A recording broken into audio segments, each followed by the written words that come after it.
Thank you, everybody, for joining. I hope you're having a wonderful day. I am Kyle with the Moxie Real Estate team. If you have any questions about anything we're about to talk about, please use the link below and reach out. I would love to answer that for you. So today we're going to be talking about what makes housing affordable.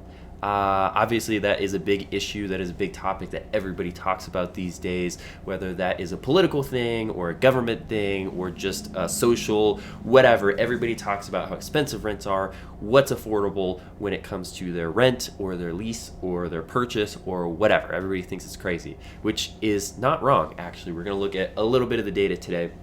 But want to cover what actually is affordable housing. And so we'll cover that term in a legal sense, but also what that means really in practicality in your market. So first thing, your local market. So in a lot of ways, your local market determines what's affordable. So for example, I'm here in Denver.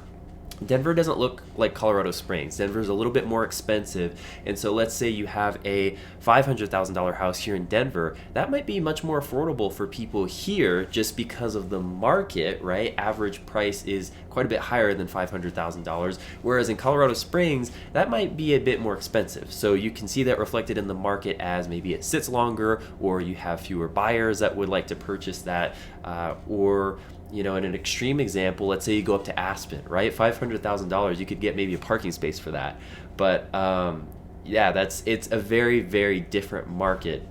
And the next topic is AMI. So a big part of your local market and what people can afford is area median income. And so shortened up, it's just AMI. But that's actually what the Department of Housing and Urban Development, HUD for short. There are so many acronyms in real estate, but that's what they use to determine affordability. So generally when it comes to things like government subsidies or Section 8 housing, for example, those Section 8 vouchers for rent, they will use what's called AMI to determine what is affordable, right? So, you take your area median income, 50% of the population is higher, 50% is below. Obviously, that's what median is. And they take that number and they go through and determine, okay, great. So the rule is you want to keep your housing costs under 30% of your household income. So I'm not even going to attempt to do math on camera here, but it should be about under 30%, and that's how they calculate it. So the next thing up is, what is HUD? What do they actually do? So I just mentioned it a little bit, but yeah, government assistance, affordable housing, such as Section 8 vouchers, and that is a federal thing, but they also have state and local assistance as well. So again, not all areas are the same. So I had the stat here. So Denver doesn't cost as much as Aspen, obviously. If you don't know what that is, by the way, it's a mountain town about 3.5 hours west of Denver, and it's just insanely expensive. Like, celebrities go there to I don't know, get their mountain retreat, and it's crazy expensive. I wish I had stats, but like, you see some of the prices there and you're like, I can't even imagine, like, what? Ralph Lauren has his car collection actually up in Aspen, which is pretty cool. But anyways, and Denver costs as much as 3 times as Birmingham, Alabama. I was looking up the numbers and I was like, I want to find something that's twice as expensive or twice as inexpensive as Denver, but I looked up Birmingham, Alabama, and it's 3 times less expensive. So it's just crazy.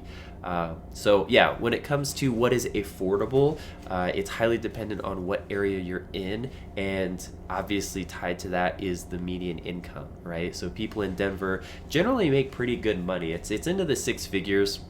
And if you go county by county, it's more specific than that, some higher, some lower. It just depends. So I hope that helps. I hope that brings a little bit of clarification to what affordable means, because I know everybody has very different definitions of what affordable is. But if you have any questions about it, again, I'm Kyle with the Moxie Real Estate team. Would love to help answer any questions you have about it and talk about our local market. So yeah, thank you so much for joining in.